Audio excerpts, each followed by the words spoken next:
Is the language of angels. It's not really a play, actually. It's more of a poem. And it's definitely, as you will hear the characters in the play actually talk about, a play on the back of your eyes when you close your eyelids. And the colors and the forms and the things and the people that you see when you close your eyes. And sometimes you do that when you're daydreaming also. That's sort of what the play is about, and it's trying to discover which is more real. Is it that which we can't see but sense on the back of our eyes, or is it what we see every day in the daylight? And it would seem that it's probably more what we find and know in the darkness is actually truer than the things that we see in the light. What is Language of Angels? It is a play that is a study of characters from a rural North Carolina town, and they are friends, and some of them have died, and it's kind of a ghost story, kind of a complex view into their characters and their psyche and their personalities. Language of Angels is an interesting play. It's very non-linear and circular, and the playwright plays with time a lot. It centers around this group of friends who are dealing with tragedies in their past, and it goes from present to future, back into past and flashbacks, and it follows them sort of struggling to deal with these tragedies. And the concept of Language of Angels, I think, is something that's true in a way that we can't express. We can't speak that language, but it's true nonetheless. So it's about what's true about these people without having the words for it. Language of Angels, to me.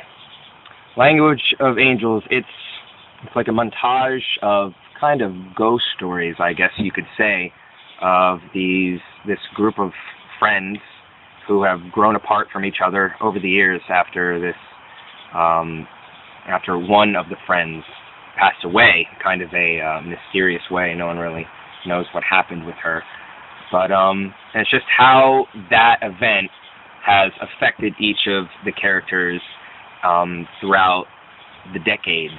And it's very spooky, and it does definitely touches on the spiritual realm, on perhaps reincarnations. Just to me, it's everyone's guess is as good as mine. It's just, I think it's really cool that the playwright just wrote this edgy thing and just kind of threw it out there for people to interpret as they may.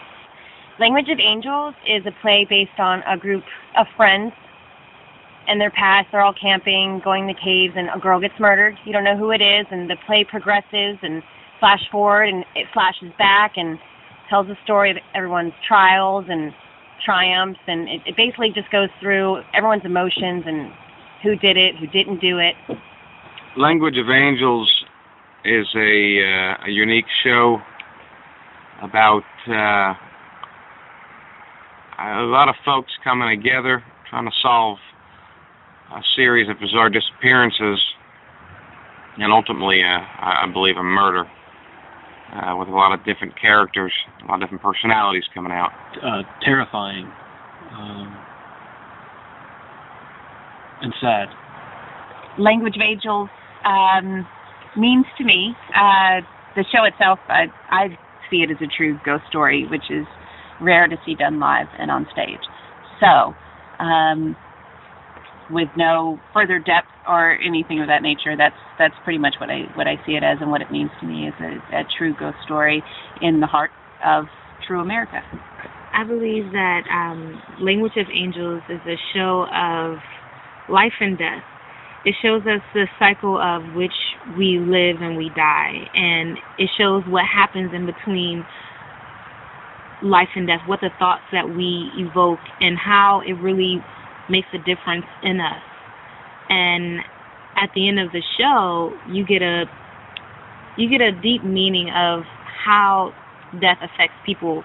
It changes the way they think. It changes the way they act. And it's important to remember to love the ones that you have around you at all times, because you never know when they're going to go. And then once they're gone, you have to deal with the impact of what happens with them, and you go on an emotional and spiritual journey within yourself to discover how you're going to get past it, if you can get past it, if you'll ever become the same person again, and whether you'll be an inspiration in your death or a tragedy in your death.